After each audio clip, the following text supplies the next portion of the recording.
Welcome to another session of Stelmo's Rants and Raves. I'm Stelmo. Let's jump right in here. I think the appropriate way to start today is to say, Happy birthday, Mr. President. 80 years old today. And it's a milestone. And I know you had planned to sign some sort of paper with some people in Iran. And, I could have told you this is not going to work. The only thing, Mr. President, that's going to work is for you to finish this war. You started it, you have to finish it. I don't know why America has this problem with getting involved in conflict. And the minute that it's becomes a little bit difficult, they want to tuck their tail between their legs and run away. It makes no sense to me. Now, it is possible because Donald Trump is an extremely intelligent individual. So I suspect, and let me add also that he's privy to a lot of information that I don't have. So perhaps there is some reason out there that we're seeing what we're seeing, but this is so predictable. This is what the Iranians do. And I know countless people have warned the president, maybe not personally, maybe they're not able to call him up on the phone, but these are big media people with huge followings, and I have to be convinced that the White House is aware of all of these people, warning them that this is just what the Iranians do. They have 5 decades of experience in this, and it was so predictable.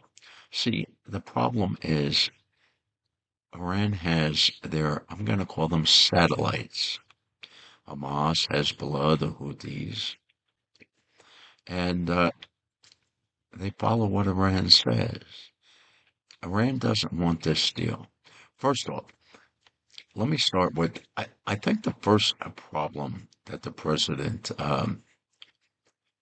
chose to aggravate was he had peace talks involving Lebanon and Israel, and he kind of excluded Hezbollah. Well, unfortunately, that's the problem, Mr. President.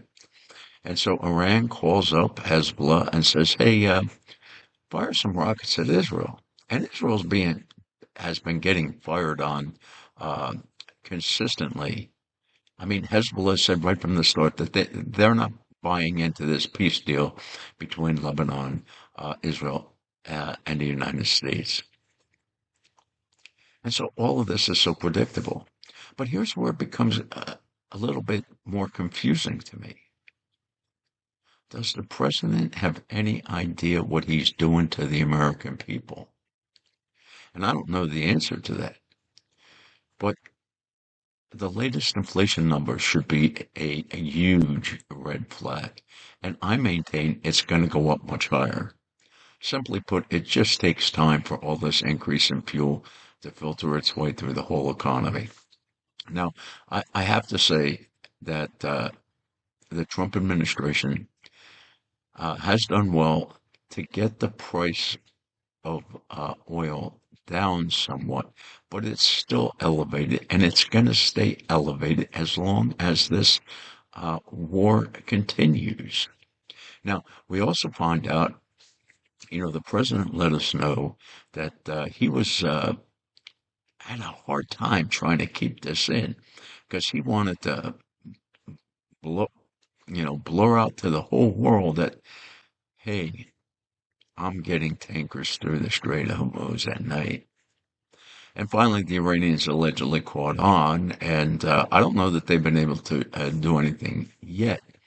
But this is a festering problem because, see, when it comes to Iran, I find one gets the most accurate information from 2CTV. And 2CTV, when I was watching him yesterday, I mean, he was showing armed Islamists, and they're shouting death to the people who are negotiating with the United States. The president has said himself, it's hard to figure out who to deal with over there. Well, is that a place, Mr. President, where you're really going to get a peace agreement? all you're going to do is drag this out and make it worse. All of the pressure you're on now is only going to get worse. So what are you going to do? Are you going to surrender? It appears that that's what you're going to do because that's what you've been doing. Because remember, you came and told the American people that unconditional surrender was the only outcome of this. And now we find out that that's not true. And at least in one report, and it's hard to tell, is this real news or fake news? But they're saying that the Americans want a 20-year delay in enriching uranium, and the Iranians want 15. Well, Mr. President, as soon as you release the money, because they're putting you under pressure to release money. As soon as they have the money, they're going to be firing them centrifuges up. You cannot trust these people. They belong to a sect of religious zealots. Number one, they believe God's on their side. Number two, that they can lie and cheat with the infidel because it all is worth it in furthering the cause. And what is the cause? To convert the whole world to Islam.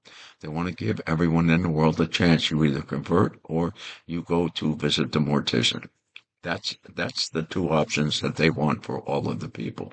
And let me say, they're making such inroads all around the world. It's kind of scary. I'm old. I'm a senior citizen, so I think I'll be all right. But I feel sorry for some of these younger generations because they're going to have a massive, massive problem on their hands because we have allowed so many of these people into our country, and there's always going to be, the East and the West are just not compatible. I know all of these leftist loons are out there singing, oh, let's, kumbaya, let's all get together and everything, but it's just not possible. And it's also the only way that this Iranian situation is going to end is with a defeat. And instead, the president, they're always going to call him up and say, hey, once they know that the bombers are en route, they're going to call up and say, hey, we want to negotiate. It's all a time. They're embarrassing you on the world stage, Mr. Trump, President Trump. I don't get why you're allowing that. You're a person who worries an awful lot about your legacy, and you're destroying your legacy. It doesn't have to be that way. So many people, and I think they were right when they said that Donald Trump could go down as the greatest president in history by defeating these Iranian religious zealots, these despots that the general population of Iran cannot stand. And the president also made a promise to the Iranian people that he would have their back if they would take to the streets and take back their country. And you know what? They did that. There were mass killings. And yeah, we eventually got involved, but the mass killings have continued up until the recent time. And so the president is the one who's backtracking on everything. And no doubt after this latest fiasco, he's going to backtrack more. He'll probably release money. And that reminds me, there's also this disagreement.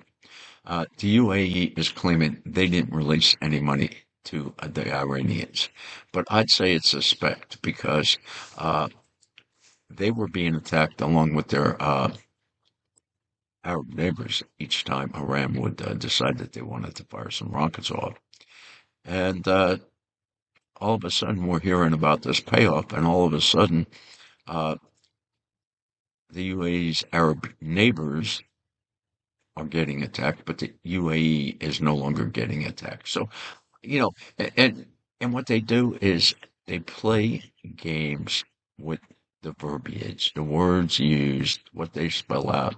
It's kind of like going back to when Bill Clinton said, oh, I didn't have sex with that woman, Miss Lewinsky. And of course, he's saying, well, sex is not what happened there, that was an oral situation. Now, we all know what generally follows oral, but that would not comport with what Clinton wanted to portray to the American people. But this is what they do. They play games with the language to make people think they're saying one thing, when in fact they're saying something else. And that's what That's the dangerous game now that our president is in. And I just don't get it because it's the American people, Mr. President. And I dare say it's the majority of America, Mr. President, who supports you and supported you. You are really giving them the short end of the stick because they're the ones who have to suffer through this inflation. You know, there's also rumors out there, and I think they're rumors, but at some point in time, we're going to find out that some of Trump's family members are trading the stock market on these ups and downs that are being created by the changing narrative coming out of the White House. And if that's the case, then you know there's going to be some repercussions for that down the road. So uh, I'm kind of hoping that that's just fake news, but it doesn't help, Mr. President, in what I'll call the complete narrative because you got different, perhaps small groups, but a small group believe in this and a small group believe in that. Now, you've already come out and said you don't care about the midterms. And trust me, that clip no doubt it's being taken out of context, but it's going to be played heavily in the midterms. Why you would say something like that is beyond me, but I know you speak from the cuff and sometimes you say things that you regret later. Uh, but I haven't heard anyone come out yet and say that you regretted those words. And I think it's kind of late now. A number of times you said things that are going to be picked up by the Democrats in this election, and it's damning, Mr. President. It's not damning in the context, but it is damning in just uh, even though you said it in the correct context, it still was put in a way you shouldn't have done it. But like you said, you don't really care about the midterms, and I'm going to guess you don't care about the American people. Because, see, and I'm going to go back here and tell this whole story again. The first thing that really upset me about the Trump administration here in his third term was when Donald Trump took credit for the BLS job numbers, and I cringed. I'm saying no. And what infuriated even more is you have all of these Republican pundits out there on YouTube and all the other social media places and in the mainstream media. And all these people like to point out, and they knew to point out when Joe Biden was president, every month when the BLS reports would come out, they would say, yeah, but it's going to get revised downward, so it really doesn't count. And that's true. Joe Biden used to tout how he created 1 million jobs in his 4 years. And yes, if you add up those BLS numbers, it totaled over 1 million jobs. But after the revisions, those 1 million jobs were erased and then some. So actually what happened in the Biden years was the economy lost jobs. And so you come in and you took credit for it. And sure enough, I couldn't understand why all these pundits weren't out there saying, Mr. President, you need to be careful because these numbers get revised downward every month. They were all quiet on it. They were all singing the praises of how great the economy is. Oh, this is great. There are jobs everywhere. And of course, we know it was all fake. And once Donald Trump realized it was all fake, he got mad. He fired the person claiming it's a Democrat. And but the problem is nobody believes these numbers, Mr. President. And the BLS is also the ones who compile the CPI, or as Johnny Bravo likes to call it, the CP lie, because it's inaccurate. The inflation has always been much higher than the government has portrayed. And people now, and each month that number grows of people who just don't have enough money to make ends meet. And it's going to continue to get worse because prices are continuing to go up. And yes, they tout when one or two things come down. I've done my grocery shopping now for a number of years. And I can tell you this, yes, I have seen a couple products that have come down in price. But for every one that's come down, there's like 3 or 4 or 5 that have gone up. And the ones that have gone up far greater than the ones that have come down. So you're spending more money and more money and more money. Now, I'm fortunate, uh, at least, well, at least for in the short term, I'm all right. But every year, the money goes, purchase is less and less. And it's all a result of our deficit spending. And that's going to get worse. I don't know what the answer is. I'm not even sure that there is an answer. But what I do know, Mr. President, is this war has to end. And the sooner you get serious about ending it, and I mean, not, remember, remember you said unconditional surrender was the only outcome. Were you lying to the American people, Mr. President, when you said that? Apparently you were, because now you're negotiating. But these people only negotiate for time. You're not going to get anywhere. And let me say, I find it a problem too, because when they talk about a peace deal, it's really not a peace deal. All this thing is, well, we're going to take the next 60 days to discuss the more serious issues and see if we can come up with something. Look, they haven't come up with anything yet. They're not going to come up with anything. You keep wasting tax dollars that we don't have. Finish the war. Finish the war. Stop blaming Israel for being the ones that are the problem. I don't buy that for it. Look, I understand that there is probably too much Israeli influence in American elections. I'm willing to agree to that and buy that argument. But at the same time, I don't think that Israelis should live or have to live in constant fear of missiles and rockets coming in and destroying their home and perhaps killing them or their loved ones. That's a terrible way to have to live, Mr. President. We in America, I don't think we do it. I mean, I honestly believe people would be out there in the streets en masse if we were randomly attacked. And you know what? I kind of am fearing that scenario. What I think is it Gordon Chang? I think is his name. He's alleging that those drones, which were sophisticated in nature, were most likely Chinese drones that were flown over American bases because he thinks they may try to knock out uh, our military power in a first strike. And I don't know if that's the case or not. It could be, but this war needs to end. We need to, right now, you need to have these munitions companies. You need to invoke, um, and I don't remember the name now of the act, but you have the power to mandate and force these companies to increase their production, and you really need to do it. See, these are the things that make no sense to me. We know China is a problem, and if we keep using our munitions over in Iran, in this prolonged war, which should have been over. I firmly believe that the president never had a ceasefire. And right from his beginning, what he was saying is unconditional surrender is the only acceptable outcome. This would have been over already. The Strait of Hormuz would be open. But instead, he decides to play this dilly-dally game with the Iranians, and they're willing to do that for years. They've been doing it for years, Mr. President. You need to wake up. Here on your birthday, you're being embarrassed on the world stage. I know you got livid with the German chancellor several weeks ago now when he referenced that you were being played.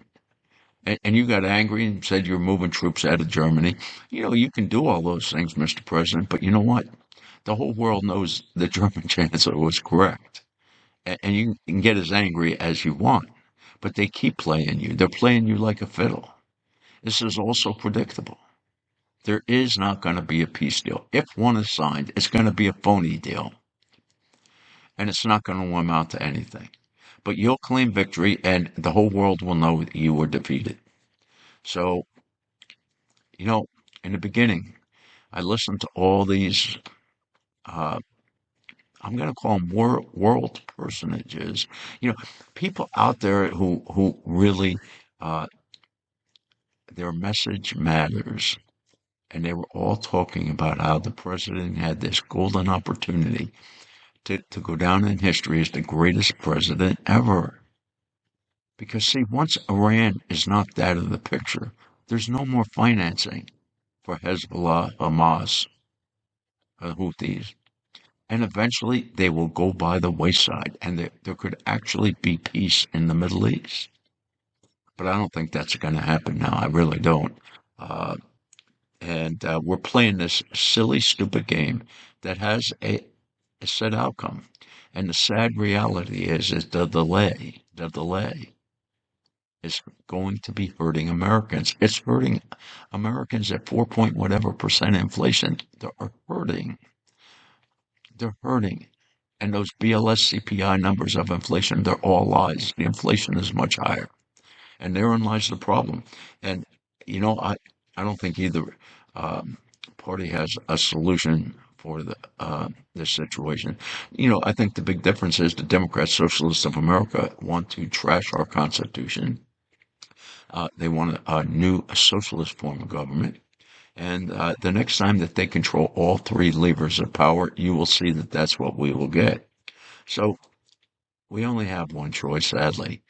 But voters are going to have to wake up soon. You better start studying issues and voting on the issues and not just on a party or something like that, because uh, just look at Virginia. You know, they should have known. There's plenty of evidence for them to know. But Spanberger run as a moderate, and she wasn't going to be this leftist loon. And guess what? She got elected, and now they all have buyer's regrets. Well, I don't know what to tell you. Um, fool me once, shame on you. Fool me twice, shame on me. And all these people keep getting fooled. I don't know what to say. The writing's on the wall. And it's sad because I